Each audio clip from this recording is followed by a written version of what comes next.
3. Purchase and dowry. The ancients mistrusted love and promises. They thought that abiding unions must be guaranteed by some tangible security, property. For this reason, the purchase price of a wife was regarded as a forfeit or deposit, which the husband was doomed to lose in case of divorce or desertion.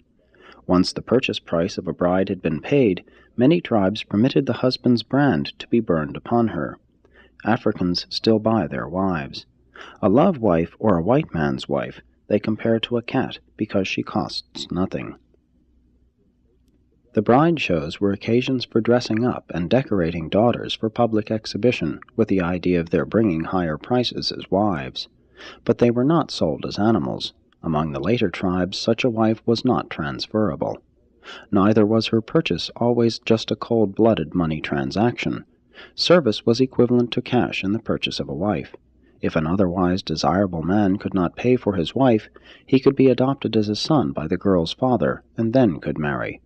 And if a poor man sought a wife and could not meet the price demanded by a grasping father, the elders would often bring pressure to bear upon the father, which would result in a modification of his demands, or else there might be an elopement.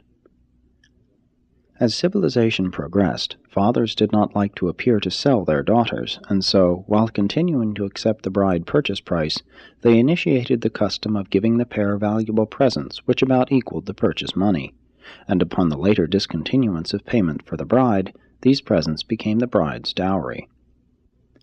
The idea of a dowry was to convey the impression of the bride's independence, to suggest far removal from the times of slave wives and property companions. A man could not divorce a dowered wife without paying back the dowry in full. Among some tribes a mutual deposit was made with the parents of both bride and groom to be forfeited in case either deserted the other, in reality a marriage bond.